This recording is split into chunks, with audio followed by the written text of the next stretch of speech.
Hello, Cyclocross friends, and welcome to episode 155 of Cyclocross Radio.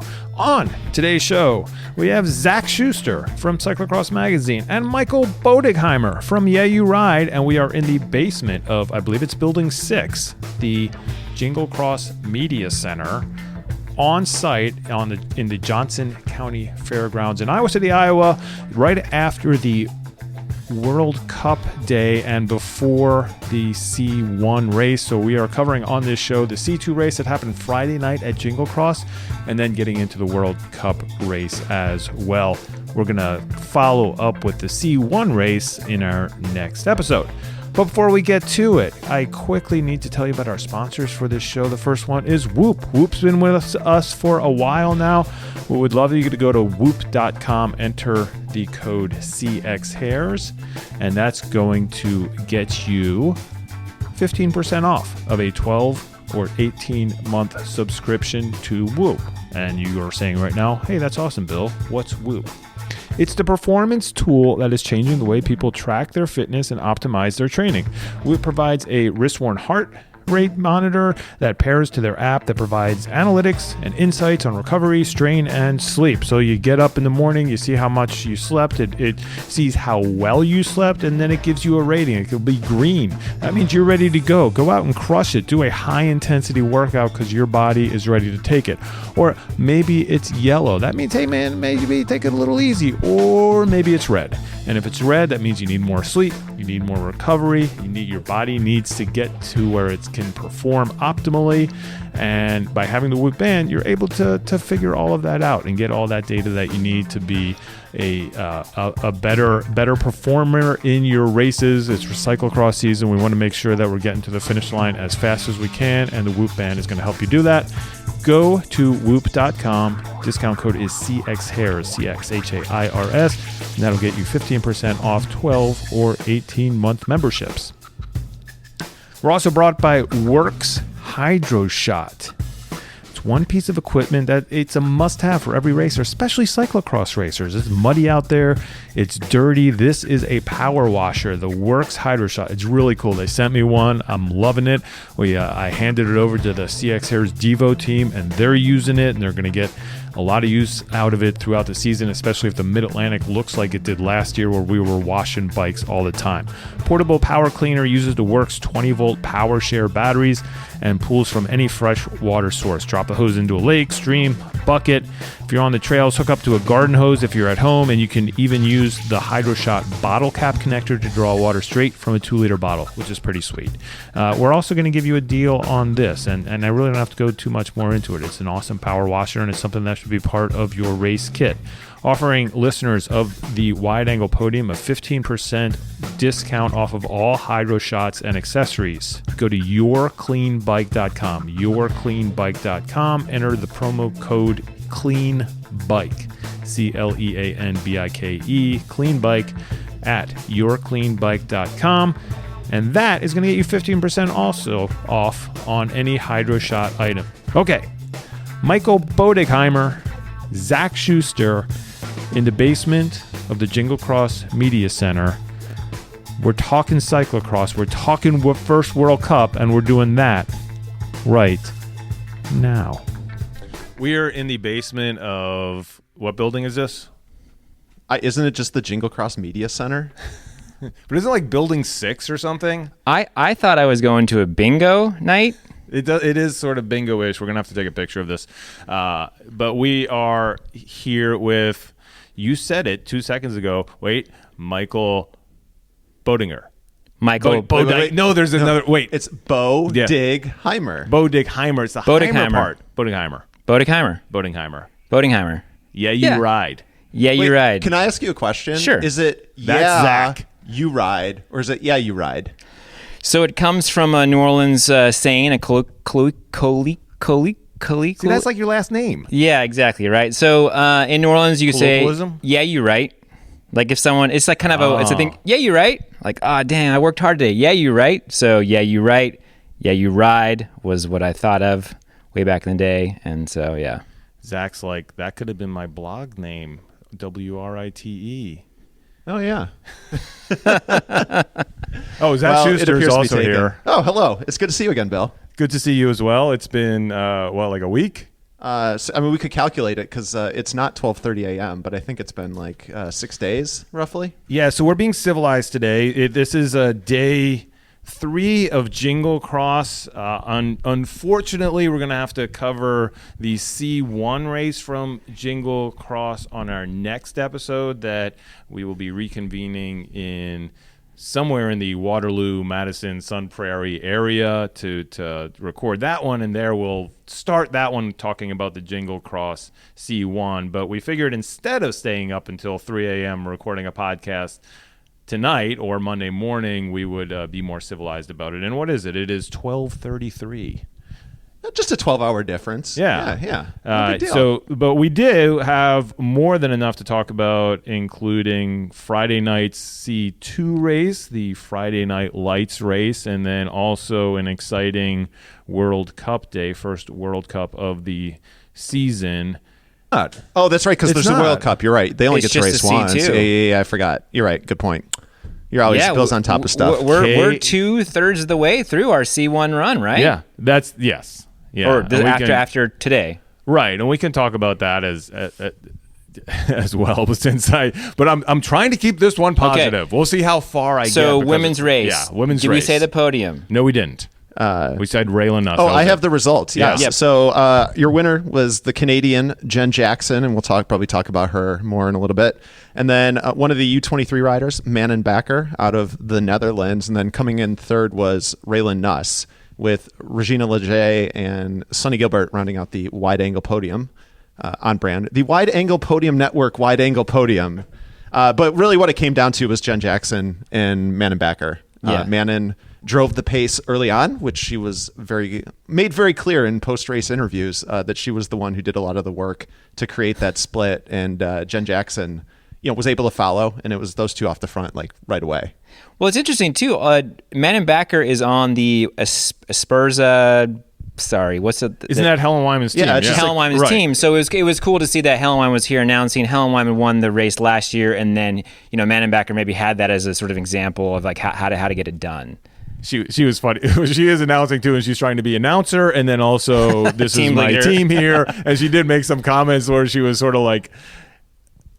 It was almost the other way. I forget what it was, but it was something like, "Oh, isn't that great?" And then she was like, "Well, it's okay. It's good. It's a good win for her." Yeah. Because she didn't. And I understand it because her riders there listening. It was after the race, and she was like, "It is hard for her to say, isn't it great that this person who's listening to my voice right now, I'm saying got beat, who's on my team." Yeah. So it just puts you in that funny position when you're sort of wearing two hats up there on the podium. Well, so to ask you guys a question, I mean, it was in her post-race interview. She told multiple people, essentially Jen attacked about midway through the race. Manon brought her back. Jen tried to attack again in the last lap, but Jen had her sights on the World Cup, and she's just like, I'm not doing this work. Like I'm trying to I'm trying to race as well as I can, but I don't want to blow myself for the World Cup. What are your thoughts on tactics and how that went? And, because there was a little bit of controversy. I don't get it.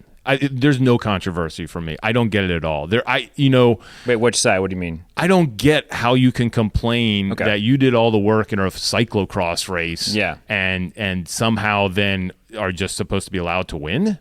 Or somebody's not supposed to attack you because you made the initial. It's cyclocross. It's not it's not road racing, where that even is the thing that turns me off from road racing. There shouldn't be any deals. There shouldn't, if you want to work together in a break, that's awesome. And if they want to, we've seen it before. We've seen Stephen Hyde and Curtis White work together at Nationals. We saw it in Rochester. They worked together against a whole Belgian crew. But when it came down to it, one was going to win and the other wasn't, and they're teammates. Here, they're not teammates. I don't get it. What am I missing? Why was she upset that Jen Jackson was attacking her?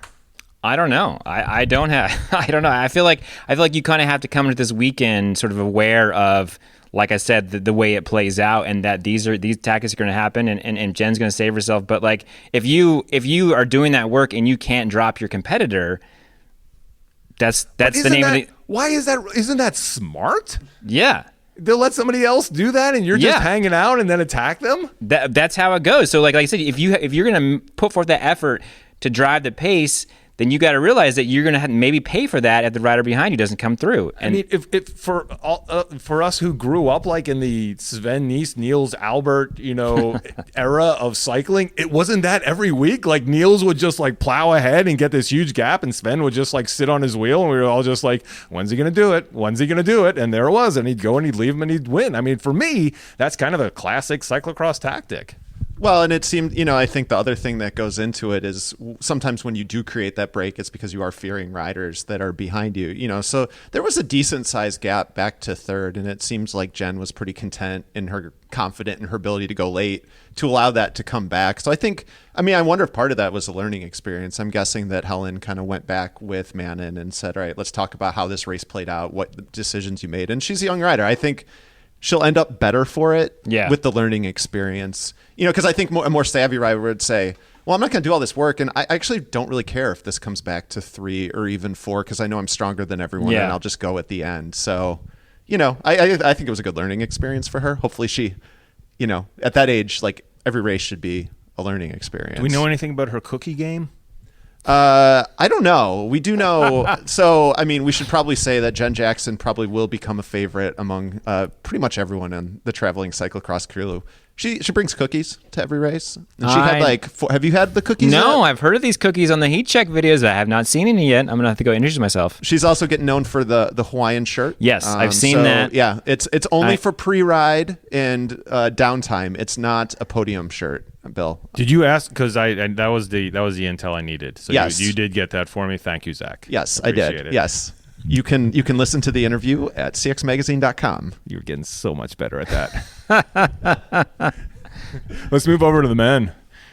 So we'll roll it out. We had it started as kind of a group of 3 off the front pretty quickly, and ended up down with 2 down to the line. The 3 were Lander Lokes. Second, another one was another favorite, huge favorite of everyone in America. Yes, Steve. Chanel Steve. And then it was Felipe Orts-Lloret out of Spain. So they were the 3. Then Felipe had a flat and he popped off. Lander ended up taking the sprint. Chanel Steve finished second. Felipe third. And then Waldo, we found him. We found him in 4th place. Lucas Winterberg. Go online, find a photo of his kit. He looks like Waldo. Yeah. And then Make Vanderheiden of the Netherlands finished 5th. So it was 5 countries represented in the top 5. Friday night. Two quick comments. First, I think when you just Philippe Orts, so just with the Spanish names, just going to stop at Orts. Great. And then with Lucas Winterberg, just as a PSA for anybody, especially if you're going to Trek, which I hope everyone is, and you see him out there racing, he knows he looks like Waldo. You're not giving him information on the sidelines that he doesn't already know. He is perfectly aware of this. But still cheer for him, and you can call him Waldo and all that. That's good. I'm just telling you, just because he's from another country, that somehow he isn't aware of. That was the point. So, yeah, that's my PSA. Oh, that's all right. Sorry, I just wanted to get that's that not in. A beer. It's not a beer. That's just a soda. I don't know if it's pop or soda. I always say soda, which I think is East Coast. But we're in the middle. That was a pop. Yeah, in Iowa, it definitely is a pop. I grew up in Oregon. We said pop. I had to change it to soda when I moved to California. Yeah. Yeah. Okay. So Oregon somehow moved into the Midwest lingo. Yeah. All right. Pop. Yeah. Well, so in this race, I think we had an interesting dynamic. Speaking of like the value of this Friday night race, Lander Lokes. He is a recent professional, so he just got signed to his professional contract. He is racing age 22 or 23, so he's pretty young. So speaking from that experience piece, this provided him a great chance to learn how to win a bike race. And that seems like kind of the point Helen was making and the value in it. So it was interesting, though, because Steve Chanel, he's just having fun, like this trip to America. Although Steve wanted to win. He did. He was not happy at the finish. Post-race, yeah. I was there taking photos, and he was just kind of like exasperated. I don't know what else I could do. But I saw, did he start a Devo team? Is that what's going on? I saw he had posted like his new kit, and he was with some younger riders. I didn't know. Yes, the Chazal Canyon, whatever Elite, whatever it's called this year, Nitro, I think. Yes, yeah. So he's been kind of like Papa Steve, looking for success for his Devo riders as well. Look, he said out there that just as a professional, especially professional road racer, that he is retired. So, but that doesn't mean he's not going to get upset. Our sport is built on the back of masters racers who take this in the same vein as if they were professionals. Steve is just doing that on a higher level. Steve Chanel is America's greatest masters racer. Definitely up there. Yeah. I mean, I would. I'm not going to say it. I would get in trouble for saying the other one, but I would put Katarina Nash as the greatest masters racer. Hands down, yeah. I think she'll get mad at me for saying that because she's still just racer. Based on her comments at the press conference yesterday, yeah, she might get upset about that. Do you want to give a shout out to the top ranked American? We can't do that. Michael. We can talk about the top Canadians, but we want American racers to sort of do this to stand on their own in the rankings as they are. I disagree with that, but I won't. We can say it. We can say it, but just that we want them to strive for greater things. So we can just say in second place is so and so. Is it? And it doesn't. At you ride on Twitter. Because your mentions may get filled up here. You may have the more popular opinion on this. That's just. I just don't like the. I don't like the on all of the broadcasts how we have to couch this in. Oh, this is our first American in 19th place. Like, oh. Well, there goes one of my World Cup bits. Okay. No. We can do. Okay, well, but tell us because people. Want to know. So Grant Elwood, 6th place, strong ride for the new. This is a new team, right? Or it's a fusion of an old team, Pivot Maxis. No, he just joined the Pivot Maxis PB Stands No Tubes team. So he got signed by Courtney McFadden's this team. year. So it was the same team as last year? Or I thought it was. Yeah, they just DNA Cycling isn't a title sponsor this year. But yes, it's the same program. They're still on. They're on the new Pivot and everything. So yeah. And then, there was a little bit early. It sort of fell after that, but there was an Elwood battle going on there for a little while. They were all in there, but let us. Are they brothers? They are. Okay. Yeah. Hit us up with some other Americans in here. So, I don't know. Scott Funston, is he American? Yeah, he sounds American. Yeah. Tobin Ortenblad. Yeah. 8th place. He's a rider we've been kind of wondering where the fitness is. 2 years ago, super strong season. Last year, a lot of injuries. So he broke 2 collarbones over the off season. Yes.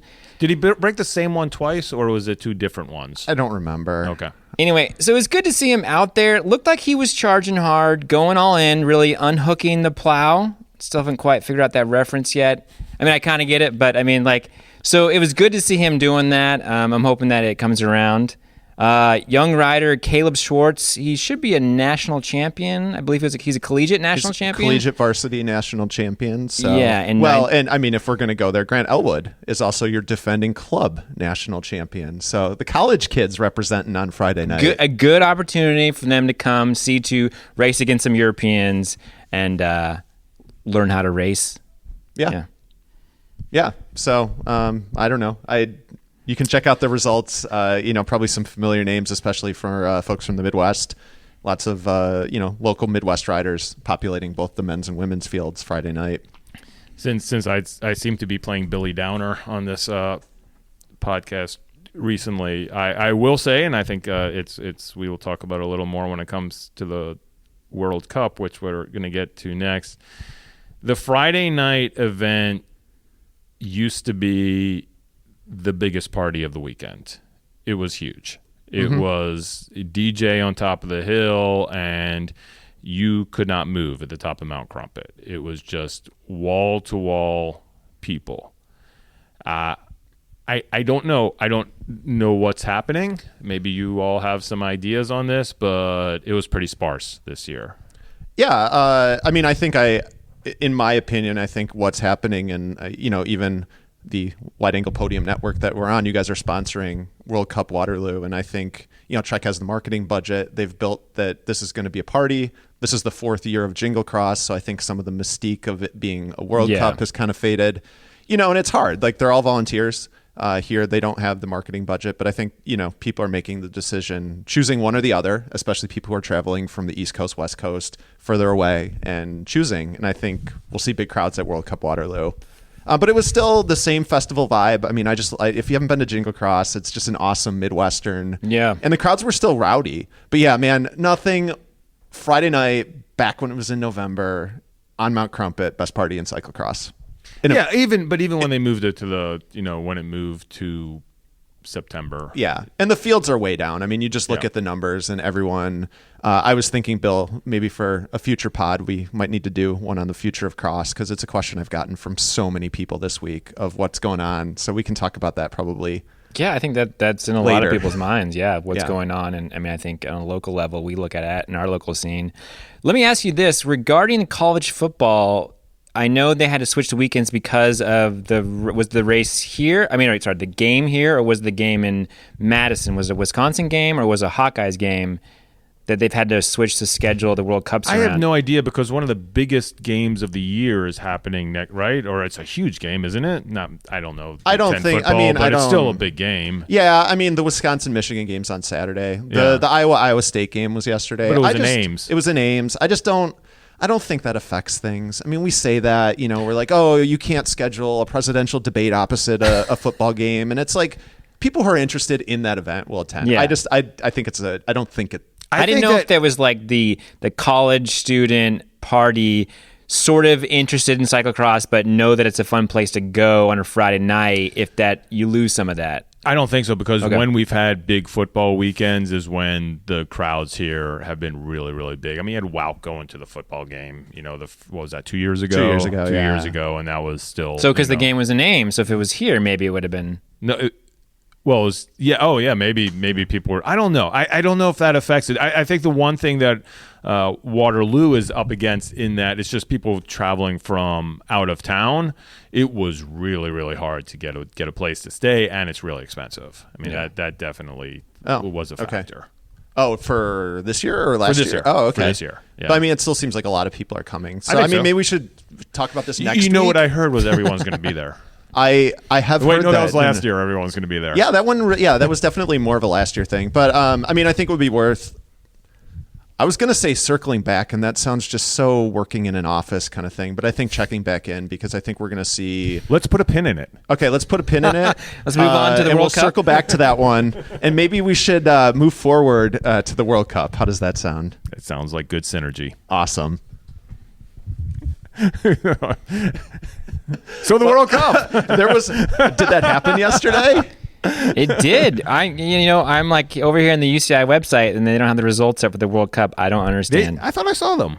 You got to see one results? No, not on the results. But if you go to events and you go to Telnet UCI World Cup, you can get the live timing and lap reports and all that other fun stuff. Oh wow, you learn something every day. Yeah. Okay. Well, so starting with the men's race, well, let's stop it. Can you just say that again? Because I think that's really important for people, because we always. And I know it's a little clunky, but when people are watching at home, that's something that you can do. And everybody's always wants to know, can you tell me where so-and-so is? Can you tell me where so-and-so is? And we get so many questions like that on Twitter. Oh, how's, Stephen High doing? Or how's so-and-so doing? You can actually find out for yourself. Yeah, so you go to uci.org. And on the banner, what do they call the menu? That's not a menu. That's like the banner. What are the subheadings called, Bill? You run a website? I don't know. Headers, tabs, something. Yeah, so the header, there's Cyclo-Cross. Yes, the UCI way. Is still the UCI way. The internet's a little slow here. So that's okay. But and then under events, there's the World Cup, and so they have live timing. And so if you're wondering when we're tweeting out or something, we might be watching the Euro World Cup. So you're like, how do you know this in real time? They have like 20 checkpoints per lap, and so you can follow it super easy. We don't necessarily have inside info that you don't. It's on the website. Just know where to find it and pretend like it's proprietary. That's what you do. That's what you do. Yeah, exactly. So looking at is there any? Let's talk about the men first. All right, let's talk about the men. We love talking about who goes first. I mean, so in a lot of ways, right, the story coming into this race, you can't not mention that Matthew was not here. Yeah, he was winning other places. He was, the Tour of Britain winning sprints, and he won I'm the sure overall, I there believe. were a lot of World Tour road racers who really wish he was here because he was making men look like children in those stages. So how do you? So this has been talked about before, and I know that admittedly, when Van der Poel wins all the time, I check out a bit. But when Van der Poel goes to road and wins all the time, I'm very excited. I wonder if you guys feel the same way, or is it like, and why is that? Because I think it's in the same way that, take like last season, for instance, when it was wins 1 through 5, or any season before that, you're like, oh my goodness, this is so cool. Watch him go, and you're fascinated by it. But by win 27, 28, 29, 30, 31, 32, you're like, I'm over it. Yeah. And I know there are people who get upset when you say that because they love the artistry of him racing. I don't. I want competition. Yeah, I think it's great what he's doing, and he's an amazing athlete, but like in terms of the sport and viewers and spectators, like, competition back and forth is so good. And I think the biggest thing that we get so jazzed about when we see it, and we see it in the road, is how it is such a huge head scratcher, or was, at the beginning of the year. Who is this guy? Where did he come from? Matthew who? And we're like, oh, yeah, you haven't seen anything yet, and it was the same thing that happened on mountain bike, where nobody knew who he was, and all of a sudden he was like out. Then we're like, we've known him since he was 14 years old, and I think that's why we get most excited about, because we feel like we have some ownership in him as cyclocross fans. Well, isn't the same true of Wout? I mean, I think for sure, definitely. It's interesting, looking at my side, seeing page views and how people react is like, I think Wout actually has more star power, even though Matthew is like, I mean, my gosh, what he does in 3 different disciplines. But man, anything we post about Wout, so it's just interesting to see the national media going crazy about Wout, and it's like, wait, we've known about this for a long time. We've been talking about when we're going to lose him for a long time. So that is, those are the story points that come into this World Cup, and that sort of, and actually, in fact, I mean, look, talk about attendance. I mean, I wonder if that has some effect on it too. No Wout, no Van der Poel, no Voss, no Lucinda Brand, no Sonnequant. No Sonnequant. Yes, indeed. So like, that on one hand, as a photographer, like, I want to photograph those people. The attendance might be lower, but it does open up the races a bit more and allowed some people to really shine who we haven't quite seen dominate at this level. We've known they're good. They're world champions, but to see Eli Iserbyt, and that they'll give it away, the winner, win the World Cup was pretty awesome. Oh, for sure. And, somebody like Iserbyt, we've, again, been watching forever, and just sort of, I think, just team situation, he didn't really gel telling that Fidea, and it's, I think, more not team structure as a regional thing. The team that he's on now is located where he lives. It's everybody speaks the same dialect. I think he's much more happy in that situation, and it's starting to come around. I mean, he's only, like 24, 25 at this point. I mean, he's going to be racing age 23. He's a first year. Oh, he's still elite. Okay. So I thought he raced. Didn't he race last year in the elites? But he wasn't age-wise. Well, they race elite. I mean, they can race elites. Oh, I see. He was racing the elite World Cups. Yeah. So that was his point. Yeah. The riders I've learned they don't really care about age, because they're always racing. Like, right. I was like, Claire Hansinger, it's your first race as elite. She's like, Zach, I've been doing this for a while. Like last week in Rochester. But with the absence, this especially comes into play. It's this interesting schedule, right? We have these 2 big World Cups at the beginning of the season, and it's huge for the North American riders. Like, they've made no bones about it. The Euros have different approaches. I mean, we might not see Voss race cross until like January again this year. But Ellie? Ellie. So Ellie Iserbyt, he was like, look, Wout and Matthew aren't going to be at these World Cups. I'm going for it. I'm on great form. Like, he had a great summer, he said. And so he was like, I'm targeting this event. And did it show. He looked very confident in his ability that entire race yesterday. And even last year, we had, we were in the middle. The biggest story, think back to last year this time, the biggest story was the Wout drama. He had just, severed ties with his team. He came in out of shape. He was not fit for these World Cups just because of all the turmoil going on and where he was going to be and who he was going to race for. And that whole, that really sort of threw something into his season. So he came out here and it just wasn't what we expect from him, and really wasn't throughout the season, and it became the Tone Aert show, and this was really the coming out party for Tone last year, and now it is kind of interesting on the men's side that Tone really was one of the top 3 riders at best, and he sort of comes in here as the man this year, that he sort of got that target on his back when this race starts. Yeah, well, and to see how he raced at the beginning, I wonder how much he kind of felt that and knew that. Because last year, he just dropped Wout van Aert. I would have a lot of confidence if I dropped Wout van Aert. And I think the other situation, I think there's that part of it, and then the team part, which, I'm interested to hear what you guys think. So we had the merging of the Paul Sauzen, Vascout Service, and Marlix Bingle teams.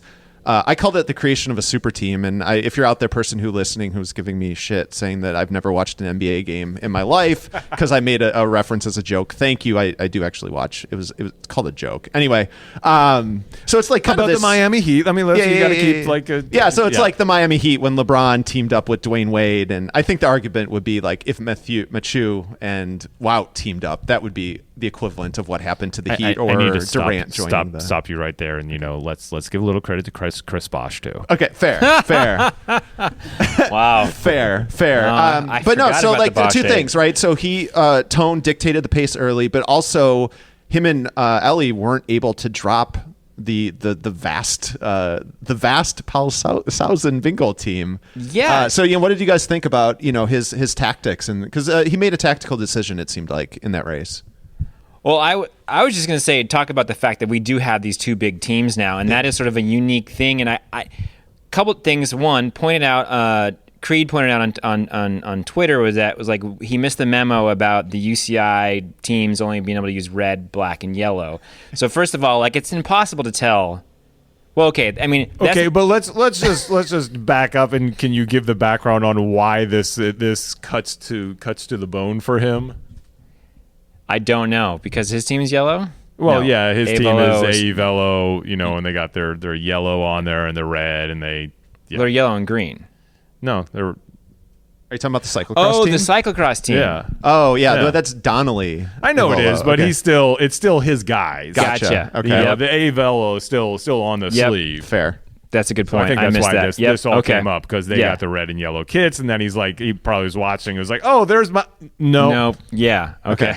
All right. Anyway, the teams. You were going to say something about the teams. So you're having a lot. It seems like a lot without Wout and Van der Poel. You're having a lot more of the team tactics play out, and you had Tone by himself with Eli's team, and really there seemed to be much he could do, and Eli was strong enough that anything that Tone did, he could match and then sit on a bit, and then eventually he could ride away from him. Well, and you say that, I think Tone drew some eyeball emojis when he was able to ride up the Mount Crumpet run up the first few laps, and then he missed a few. And when he was with that group, I think it was down to 4 because Gianni Vermeersch and Don Sota were there as well. Tone rode it, but everyone kind of missed that Ellie also rode it, and that's what created the split that got the 2 of them off together. And I don't remember, it was like lap 6 or so. So yeah, to your point, Ellie was matching move for move everything Tone did. He looked super smooth. He did, yeah. Breathing through his nose. Just a point on Mount Crumpet itself, just since we're here on the ground and get to see it. Just from in years past, a lot more people have ridden it with ease. Finger quote ease. Yeah. I'm not riding it. These guys are doing amazing stuff. But if you look at it, you just look at the ground now compared to years past, and also, once you get some rain in there and then some races on top of it and then it dries, it is extremely rutted. I don't know if rutted is the right word. There's almost footstepped. Yeah, there are all these footsteps just all over it. I mean, there's no smooth line. It's pockmarked by cleats. Exactly. Yeah. But just really, really intense intensely. Like it's more deteriorated than I've seen it in the past. Like through that, some lines have been able to be made by people being able to ride in. Those lines do not exist. The guys that are riding when they're all the way on their right hand side, and that seems to be the line. And then in the past, they could do that and sort of shoot to the middle and then head up, and that only does not exist for most of them. So that definitely is a change dynamic from years past to this year. Better or worse, I don't know, but I guess better because it's different. Well, and there's a steep kicker. So where you saw Tone was able to ride the right line, there was a kicker, and right in front of it there was kind of like a little bit wetter spot, and so you had to have enough in your legs to shoot through that, and he made it a handful of times. Yeah. And when he did, but then you also saw where he had to dismount. Yep. But it kicks up it's steep. You can't and really it's get really steep. Yeah, you can't really get the good perspective from TV. Yeah. And you also, there's 2 logs at the bottom that you have to bunny hop in succession to do it, and so that's why it is so challenging. And it's cool to go down there and see how fast they bunny hop those things. They have to come in there with so much speed to sort of carry it to try to ride the whole thing. The one point I will add about the teams is that it's even, I've heard this from people in cyclocross in Belgium, that they see this as a harbinger of where the sport's going, and they're a little scared of it. That just like the U.S., where there's only a few teams left, and we see merging teams and that kind of stuff, and so many more privateers. It seems like that's the way it's going in Belgium as well. There's 2 big teams, and that's where all the money's sucked to, and then everybody else is sort of fighting, and they are scared that is going to. I don't think that in itself is going to negatively affect the sport, but that the sport is declining to a point that is the solution. And it's not going to, unless something changes. I think that, unfortunately, they are scared that they're on the decline as well. Well, to your point, 12 of the top 14 riders in yesterday's men's race came for one of those 2 teams. The only interlopers were fan favorite Tameusen from but Corndon Circus isn't holding the flag for Corndon Circus. But he's not. That team is road. I mean, it's Metu, but also it's road, and so they're not even a cross specific team. They're getting away from a team cross that was started for cyclocross. Yeah, they are now looking at other goals, be it the classics on the road and even the Tour de France, the World Tour. Yeah, but it's notable. It's Telnet below whatever. They have a new title sponsor. I don't know how to say it. Do you guys know how to say it? No. Belois? Yeah, it's wrong. No matter how we say it, it's wrong. But so that creates a dynamic, and so maybe at least with those 2 teams, when Metu returns, maybe they'll gang up on him. Maybe it'll create more interesting racing if they can find ways to kind of gang up, because that's probably their only hope. If seeing how things are going, or even I guess we won't see Wout, because he's still on the mend until, if he even races, it won't be probably, I would guess if he does anything, it'll be sort of after Worlds. He'll be like, oh, hey, this is fun. Let me get ready for the classics. Yeah, I feel like 2020 is when he's making his comeback. Yeah, to get ready. All right, do we need to talk any more about, we should give some results here or anything more that happened in the race? I mean, it was pretty much Ellie's race. Yeah, more or less. I mean, once he made his move, he had a little bit of a gap, and there's this last climb. What do they call it? The Santa slide or something? The Alpine slide? I don't know. Everything has a name here.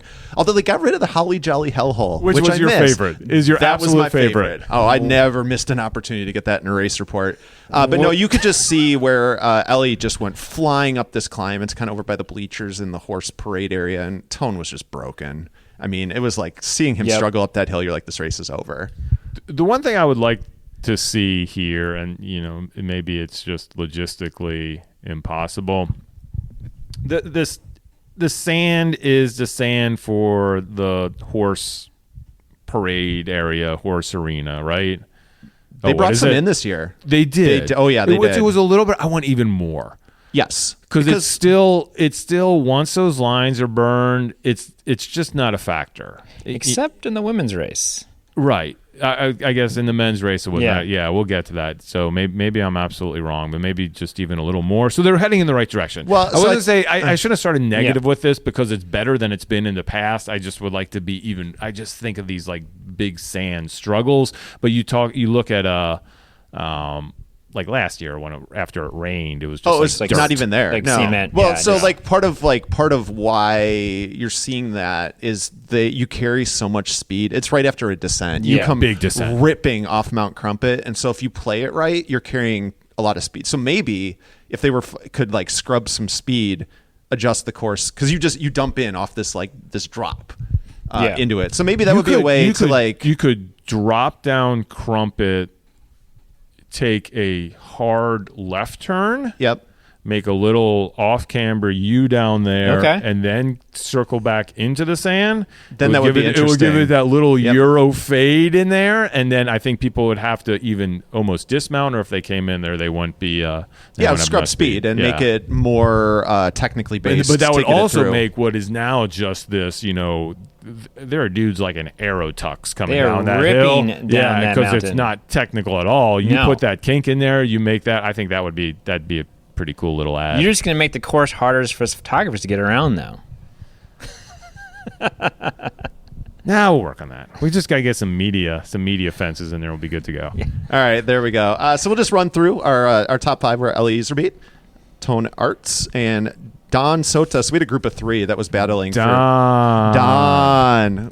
That's my understanding of how to say it. So, interesting guy, Don. Like, he's had some nice results at these races here in the U.S. early, but then kind of has faded from, was it 2 years ago? He finished on the podium at the World Cup. I believe that's at correct. Waterloo. And it was like, oh, here's a guy to watch. And then he was kind of like 7th, 8th. Even last year, I think, too. Yeah. Yeah, so we'll see if maybe this is a harbinger of more good results to come from him. And then Johnny Vermeersch finished 4th, and Lawrence Sweck. So Johnny, one of the guys out there on a different team, Crayfin Fristads, fighting for himself. But Johnny is riding for Currendon on the road, right? Only, which is interesting. Dan and Johnny had a nice little sprint for 3rd. That was good. And I don't know if you guys saw Don. So is it Sota or Sota? Sota. And then Lars van der Haar. I don't know if you guys watched that or saw that. He Vandernout that he was done. He was like checking his watch, and Van der Haar came hard and pipped up the line. So that was pretty good. Oh, wow. Nice. Van Turnhout's one that I thought would have done better on this course. Yeah. I mean, he's a really lanky, skinny guy, a lot of climbing on this course, and he just never... He was kind of there in that group, and he popped off and just was... The climb, it's hard to overstate how hard that climb is on the backside of this course. Michael Vandernout is a guy who needs long stretches of just straight running. Okay. He may be the fastest runner I've seen. Like, you get these races like when he was first racing the elites coming up from the, when they do that when they're like, 19, 20 years old and just jumping into the elites, especially after Worlds.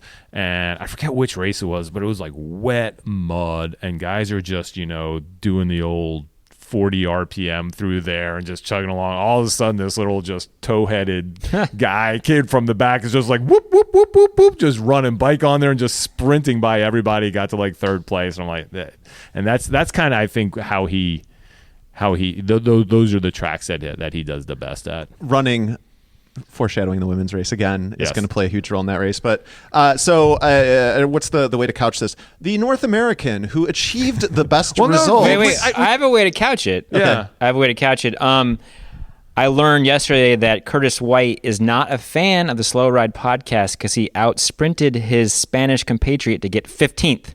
Yes. This guy's good. Yes. This guy's good. Yes, that's this guy true. is good. He's on brand. He's touting the Wide Angle Podium Network podcast. Dude, you're good. Yeah, Thank you. You're absolutely right. That White, he should have known. It's better PR for him if he just stays in 16th place. But what I will say is that as much as, and I don't know if we did it for the C2s, but I need to know who the top Canadians are.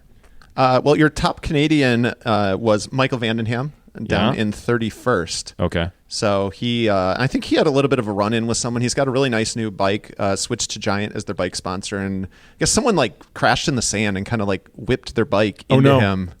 This is what I heard. I haven't talked to Michael yet, so we'll have to swing by, especially because there's likely to be cookies from Jen Jackson at the team tent. Oh, I want to come with you on that. But so kind of an interesting dynamic. I mean, you kind of had Tom Ayusin ended up finishing in 10th. And so like as this race was playing out, there was kind of like Tom in no man's land. And then you had this big group with, it looks like Nicholas Kleppe, Jens Adams, Dieter Svek, Thies Aerts, but there were Stephen Hyde was in that group, Curtis White was in that group, and Gage Hecht was in that group, and the Belgians kind of broke away, and so it seemed like one of those moments where we're looking for taking that next step. Like to me, it would have been if they could have pushed forward, worked together, and bridged up to Tom.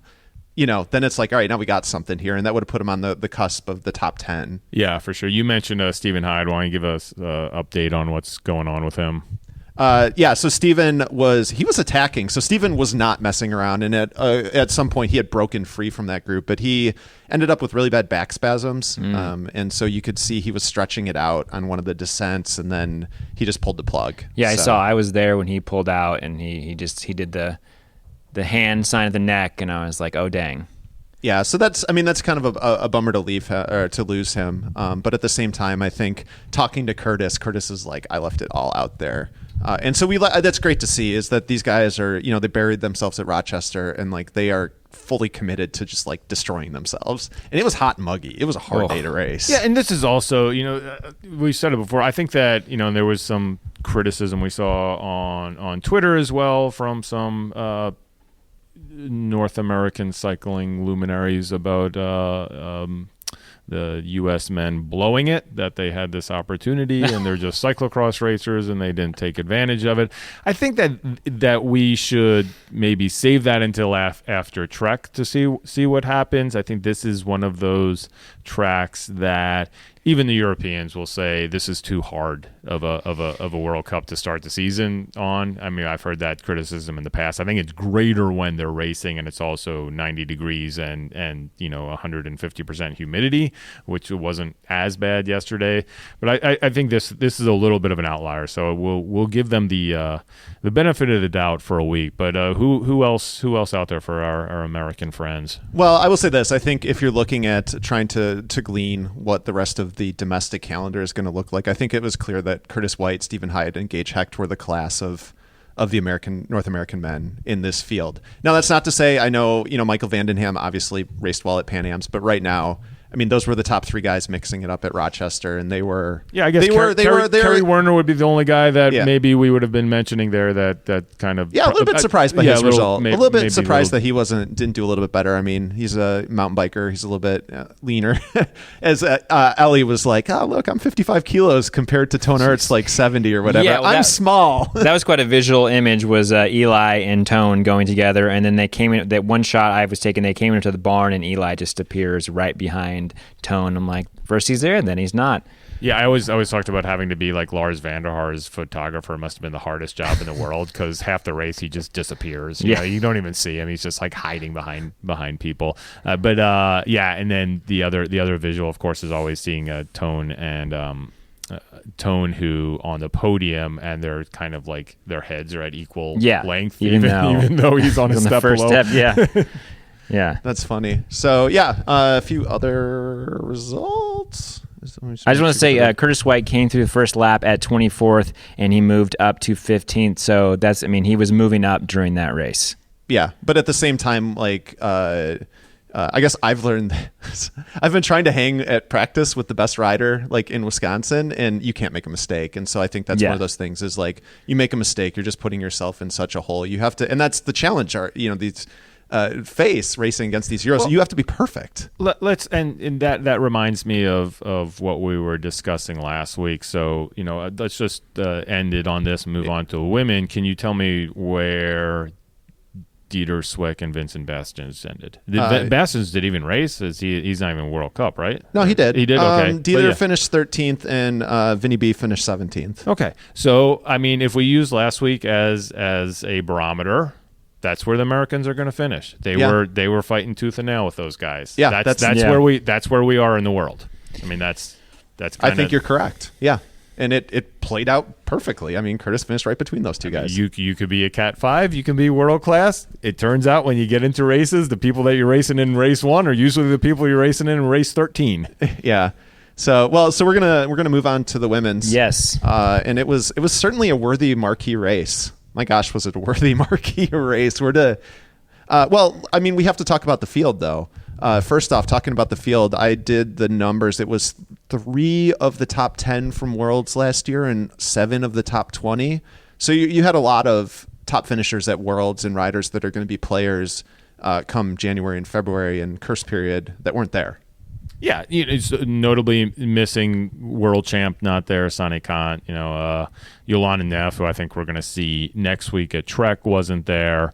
But still, Voss. Mariana Voss. But that's I think it was more of a surprise that we saw her here last year as opposed to not seeing her. That just seems to be historically, and she seemed to last year want to make a push back into cyclocross. But I have a feeling, I guess with road championships coming up, she felt she's better for Yorkshire. Well, and that's the thing. She had such... I mean, how many renaissances can Mariana Voss have? She can have as many as she wants. She's Voss. She definitely had another one this year, it seemed like. Oh, yeah. Oh, my gosh. So I think she's probably going to be riding that road momentum as long as she possibly can. Well, I think part of it, too, I mean, I don't know very much about road, but it seems like based on the Yorkshire course is part of why Vanderpoel chose this race, and it seems like it's going to be more of a sprinter's course, and maybe that's probably part of Voss's decision as well. Whereas like a super climby course for Worlds, Mitchell might have chosen cross. I think that plays it. So I'm not reading too much into the tea leaves yet in terms of where what his future lies. It may be more of a strategic decision for him. I think he's going to do whatever he wants, and he doesn't care about your records. Yeah, is I think basically what he's saying. Except he's got to get at least 3 CX World Championships, right? Yeah, exactly. Because he's well, I guess he has to get 4. Yeah, so one thing that was really interesting pre-race is, you talk to folks here and people be like, what do you think? And they were like, Tone's going to win the men's race. That was probably the consensus decision. And for the women's, it was just like, we don't know. Which is interesting because It's good. Oh, it's good for sure. Like, I think it created a lot of intrigue around this race. I know personally I had my eye on Inge van der Heijden. I mean, she is a very strong rider who crushed it at U23 Worlds. I mean, Katarina Nash, like, they should probably just name her the mayor of Mount Crumpet. And then Magali Rochette. I mean, she showed something. We were there. I guess looking at results is one thing, but just seeing how thoroughly she decimated those fields, like, was eye-catching. It was telling because she had a big crash in the sand on lap 1, recovered, rode the sand not so well the rest of the race, but still was able to take that victory with the gap. And she had great form coming into the season. We've seen this before. We saw this last year and hasn't sort of parlayed into the world stage. So to see it happen yesterday was awesome and encouraging. And I'm excited to see how rest of her season goes. Yeah, the one. Yeah, I think this is really something that I hope she's able to continue to carry. The one rider that I did, just because I've seen her race so much, is that I was really thinking that Evie Richards would be up there and be fast, and she was. And she even said it. She was like, I don't have the fitness for this full race. But just starting with her, this is someone who... This is her second sport. She's a mountain biker. Yeah. And she loves racing cyclocross and does it, but it's not something that is definitely not her career. But what, fifth row start for Richards? I mean, definitely back there. And she was in first by the end of lap 1. Yeah. So what the usual, not usual, I think you went to the sand, right, for the women's, or did you go to Crumpet? Yep. Yeah. So a lot there, the media. Well, I'll tell you where I actually went first. Yeah. And you mentioned Evie, and I planned this out. I thought, okay, Evie's going to get the whole shot. I think she might win this race. I'm going to go get that shot with her in the foreground and her in the background with the big banner by which was amazing. Jeff Cochran. And she did it, and I was like, great. And when she wins, this photo is going to be even more amazing. So you jinxed it. I don't know. I don't know, but I got the same shot Jingle of Jinx. I got the same shot of Magali. Yeah. Yet it wasn't quite in focus. I didn't love the composition, so I went with the Evie. Yeah, you jinx her. Yeah, but that's just to say she Evie's start was just insane. How she just was able to work her way around everyone. She was not first on Crumpet. She was in that first row, and then coming down Crumpet are these switchbacks that everybody has a problem with, that Evie Richards was in a classic hold my beer moment. And go watch the race, because it's worth it just to watch it for this. The inside move on that first turn, I think she passed 2 people in that turn. The whole She passed Vanderheiden. So Vanderheiden went high and did the typical go high, and she dive. I just watched it this morning. She totally dive bombed on the inside and just on the drops. It reminded me of the Katie Compton move at Nationals. She was just like, back brake, no front, and just rolled with it. And it was interesting because I think if she had the fitness that she had last year, the way she was riding, like Vanderheiden was slowing everybody up, and Richards got him pretty good. Yeah, by the time she came back around through the barn where everybody was watching the football game, yeah, she had a good lead. I think last year, so Evie is recovering from a knee surgery, and she still did quite well on the U23 mountain bike circuit this year. She won the elite snowshoe. Oh, she won the elite. Okay. World Cup. Yeah. So I think last. No, I'm sorry. U23? U23. Yeah. U23, Okay. not the elite. Yeah. Not the elite. So she smashed last year, and she was on great fitness. So I think with different fitness, because of that moment, we could have seen a Evie Richards cakewalk.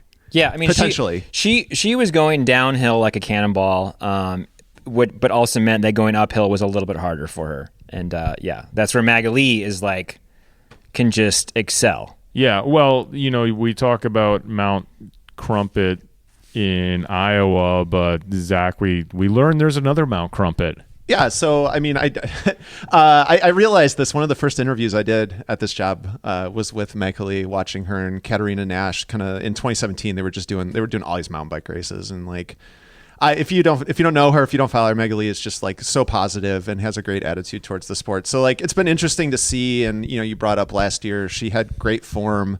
She didn't get the results she wanted, I would say, at the international level. She won Pan Ams, she won Canadian Nats, and got that jersey back. And then she went to Europe, and it was a mess. The EKZ Tour just posted a picture of her crashing at a start. And it was just, so I think, she talked about just keeping at it. She had last year kind of sucked for her in terms of her big picture goals. And so she's hungry coming into this, and, she's focusing on cross. She quit mountain biking. She's not doing that anymore. And, she had a big red circle around these races. And when she crashed in the sand in lap 1, it was a little bit of, oh no, here we go again. She's on great form. But I think that just showed us how good her form was, that she was, by the time of that climb, she was in 3rd. And the other Mount Crumpet? The other Mount Crumpet. I wanted to, now that I've said the thing that I've been waiting to say. So back home I don't remember what the city is, but back home by her home in Quebec, ski hill next to her house, they named Mount Crumpet, and she's been running it all summer, getting ready for Europe and for this race. And did it show? Yes. Oh, is that the note that I heard that her husband said that like they built a new house and then like that next to a hill and Yep. Okay. Yeah, up a ski slope. That's great. Yeah. Yeah. Well, the other Mount Crumpet I thought is in like Florida, because I've been like trying to geotag Mount Crumpet, and it pulls up someplace in Florida. No, that's not part of the story. Is that spelled with an I or an E? Well, so very. It's not a good point. Let's.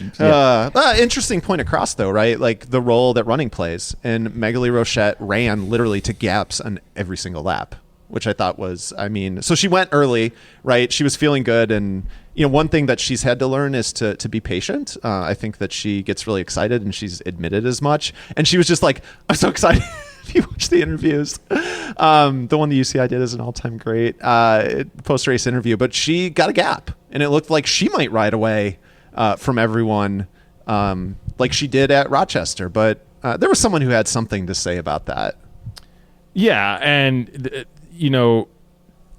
Katarina Nash knows how to ride this course. She has won here before. She always does well, and she has been racing not only cross country races, but really more marathon length mountain bike races all year long and crushing in them, winning races, winning Epic Rides races, going to BC Bike Race, just all of these big events that are more distance events. So you're thinking, well, is she going to come up here and still have that top end? Obviously, she still does. But the thing that Katarina, being the veteran racer she was able to do is she didn't really burn any matches.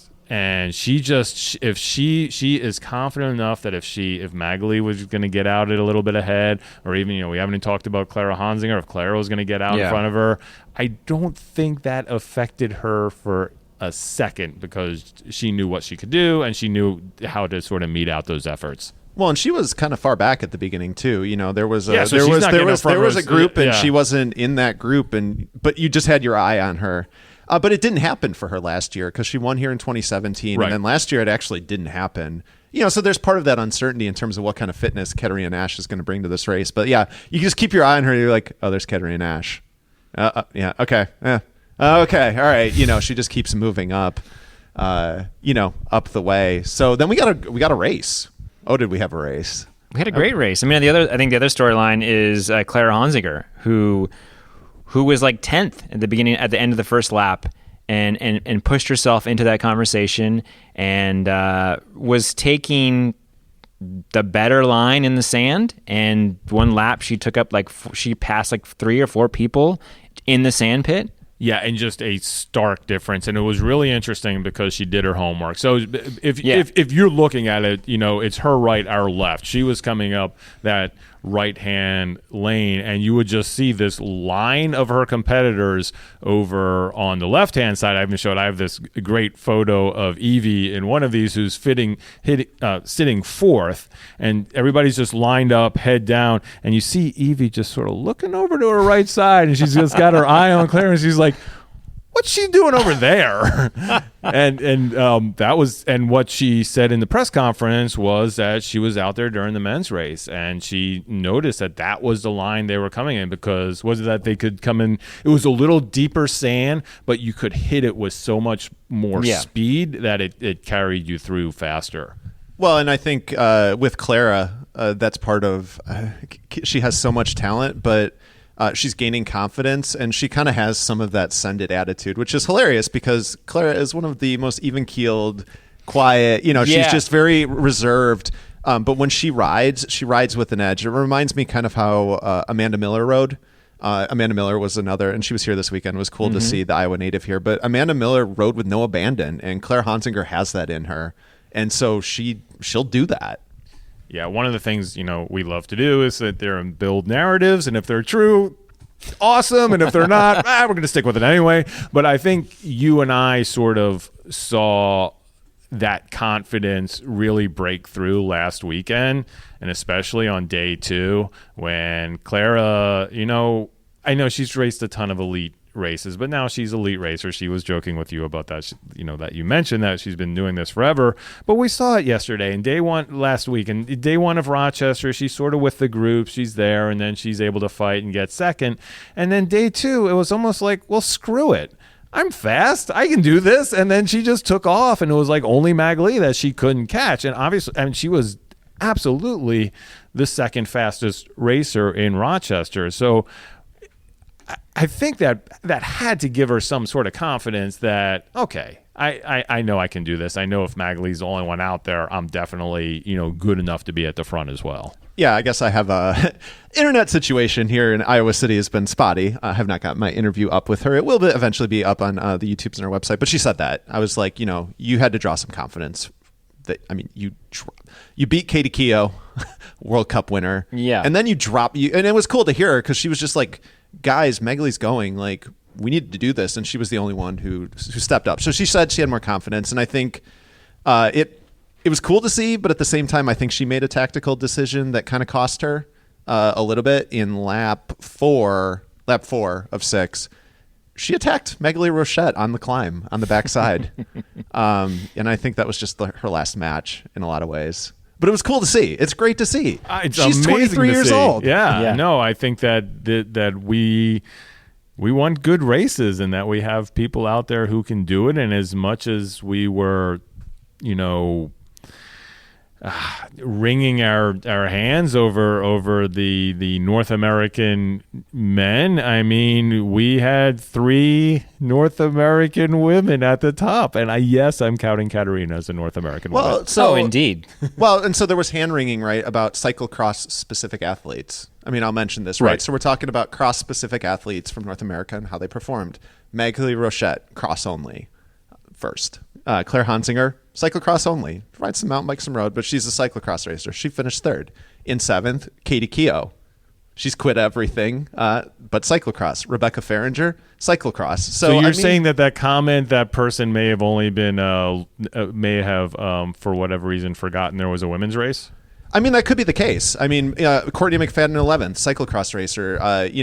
Jen Jackson, mountain biker first, so she's the exception to the rule. But I think she's coming around to. But we have cross-specific women. We have women. That's cool that they're able to make that commitment, and I thought they acquitted themselves pretty darn well. Yeah, for sure. When you look at the results sheet. Hey, let's talk about first European. First, again, Katarina's we're very ours. sure that Katarina is Czech, but we're claiming her as To be fair, I ran into Frenchie Caroline Money at Starbucks this morning, and we were talking about that. One, for some reason, people confuse Mani and Nash. Oh, all the time. Nash, yeah. I can see that. And I'm sure Carolyn will be. It's the brunette ponytail effect. Well, Carolyn, Frenchie, it's Frenchie on her new Pactimo team. She'd be okay. She's like, I'm okay being compared to Katarina. She's really pretty. So our top European was actually the U23 world champ. So Inga van der Heijden got the best of the group. It was a group of 3. It was Inga van der Heijden, Evie Richards, and Maud Captains, who I think won at ECLA last week. So she's always a wild card. We've seen her dominate, and then we've seen her fall off. We've seen her be good. So I've got my eye on her in terms of what she does on the Euro stage. But those were your top Europeans. Well, so I think that's interesting, though, because, looking at the start list and wondering who was going to be strong here, I was like, man, is someone like Anna Kay going to come here and do something really well? And just thinking last year with oh my gosh, wow, I'm blanking. Caitlin Keogh winning the World Cup, just how Jingle Cross has been a strong race for the North American women, and just how they seem to. I mean, obviously their ability in the international field is a bit higher, and to get results, and so it's cool to see that here, stateside in front of the fans, and to see people ride like that. I mean, you mentioned Anna Kay. Let's talk about the U23 race. So we had some big names in that race, and they went 12, 13, and 14. So Anna Kay ended up getting the best of it, and she kind of turned some heads at Worlds. Bill and I were there. There was that group of 10. She was somewhere in there, and I think she finished 5th or so. So she acquitted herself well. Mannenbacher we talked about, and then. Man, the future, I don't know at some point, what her future is going to be with respect to cyclocross, but because she's a mountain biker, but Madigan Monroe, if you don't know the name, I'm Bill, she's a mountain biker, so you can probably tell us more, but know the name. That's absolutely it. And she's already, beating women twice her age, and her age is what? She should be racing age 18 this year because she was part of the Worlds team. She finished 4th at U23 Nat. I think what was interesting, too, so then down in 16th was Katie Klaus, who's going to be racing age 19. She's got a lot of stuff going on. She's going to Road Worlds. She just started college this year. So a little interesting. You would have expected maybe, to see her mixing it up there. But it's just one race. She was not happy with that. Okay. I mean, not it's just not satisfied with that. No, I mean, she won a C1 last year. She has the potential to be in the top 10. So, I mean... there's some talent. Another young rider that we talked about a little bit at Rochester was Lizzie Gonzalez, was in this field as well. And there were a number of Devo riders. So there are some young women in American cyclocross to keep our eyes on. We just need to keep Maddie racing cross because I know mountain is her first love. So she's out of Boulder. She's with the Boulder Junior Cycling Program.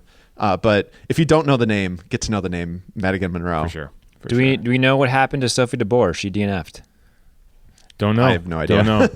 Yeah, I saw her at the start line, and that was really the last that I really noted her being in this race. I think actually saw her up Crumpet, and that was that first lap, and that was about it.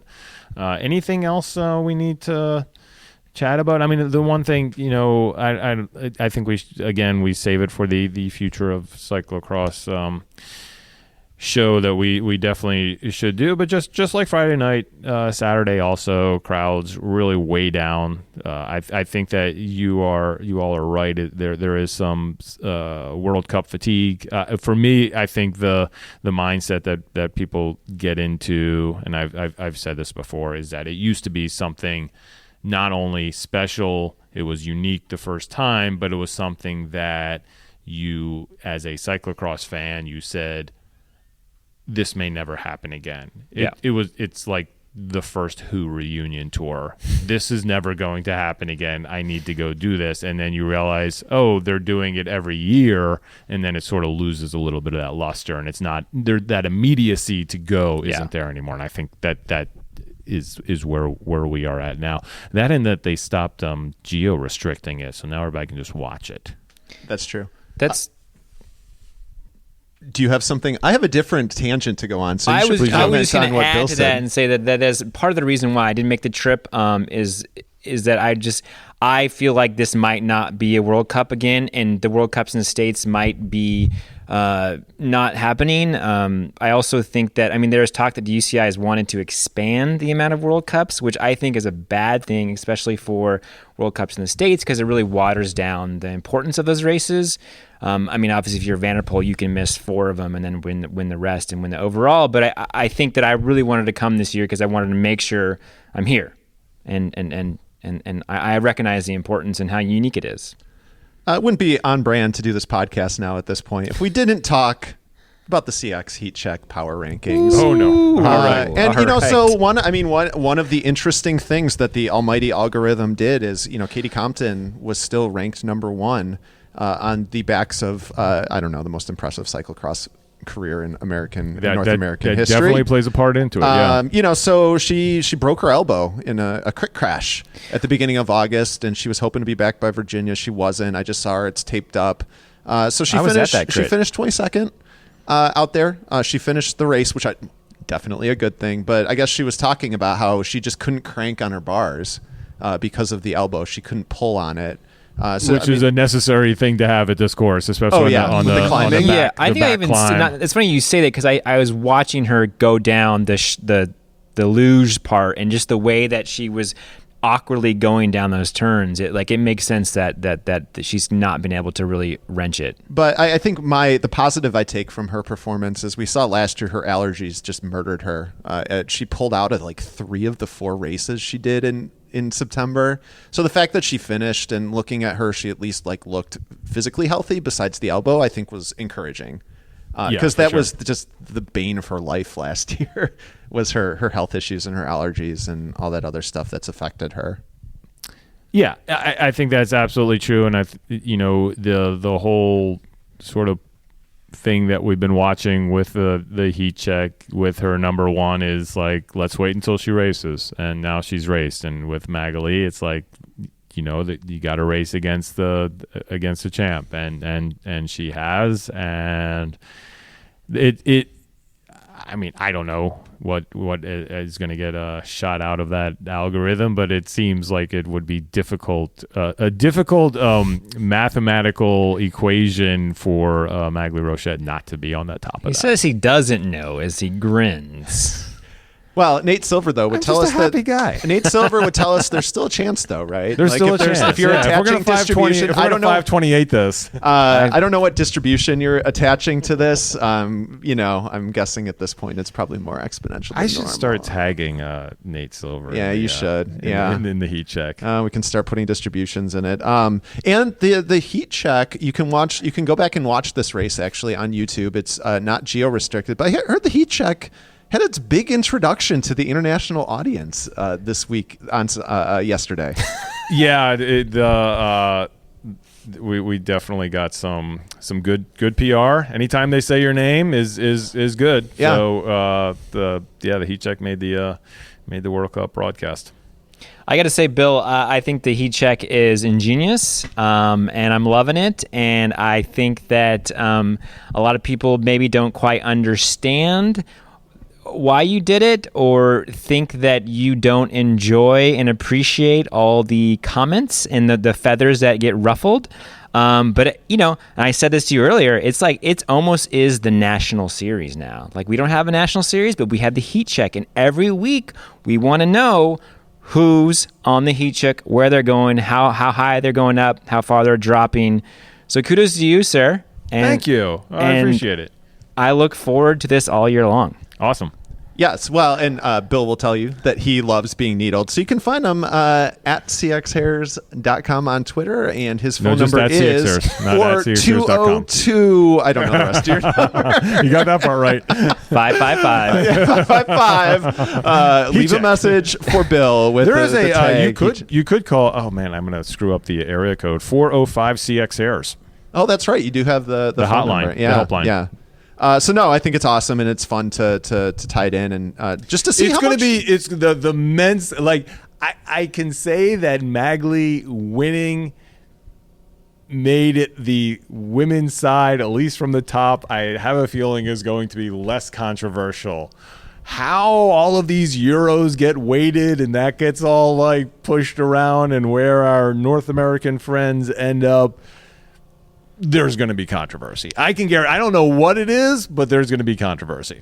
All right. Well, I look forward to seeing you out there recording those promo bits to see where they end up, to see what Ellie and Tone and some of those other Euro guys think about the heat check. We're going to have to teach them the phrase F the heat check. Yes. Go watch the live stream. Go back and watch the race. The women's race was a good one. This has been awesome. Yeah. This is great. We did it before the battery died. This awesome. was perfect. Great. I just want to say thanks, guys, for having me on. I feel honored to sit in this bingo hall and chat cross with y'all. It was great to have you, Michael. Thanks. Are you going to Waterloo? Oh, yeah. I'm going to Waterloo. We might have you back. We may have to reconvene. If not in the wide angle podium tent, which is I think next to Cliff and right near the Lions. So can I say I'm super excited to meet Little Guy? Oh yeah, for sure. It's worth it. I don't know the way Super Rookie's going right here. I'm also excited to meet the Super Rook as well. Oh, you've never met the Super Rookie? So I apparently I've met Little Guy. I did a bike profile of his bike at Almanzo last year, and I didn't know who he was. Oh that's my amazing. God, that's hilarious. He was riding this old steel bike, and I guess it ended up being his, which I didn't realize. But yeah, I'm looking forward to all the Super Rook hot takes. Awesome. So Tim, I'm stoked. I'm excited. Well, Zach, always good to have you on the show as well, and I promise that I will at some point this week finish editing our last Grodio episode. Awesome. We've got another one coming. Michael, where can we find you? Yes. Yeah, please find me on Instagram at Yeah You Ride. That's YEAH. It's yeah, not yay. Yeah You Ride. I also actually have a podcast with two of my friends back in New Orleans. It's called the Yeah You Ride podcast. Find us on iTunes. And yeah, that's me. Awesome. Please do that. The podcast is great, but also you got to follow the Instagram if you just love good photography. And Michael's the cycling photography is top notch. We're working on the CX photo heat check, so that'll be a thing. I like it. There were a lot of inside jokes in the media room. We'll just put it that way. Anyway, I'm Zach. I'm from Cyclocross Magazine. I'm at The Shoe Star, and I'm in Michael's phone as at The Shoe Star. Yep. So it's catching on. So thanks again for having me, Bill. It's always fun. Awesome. Thanks, guys. We'll do it again in a week.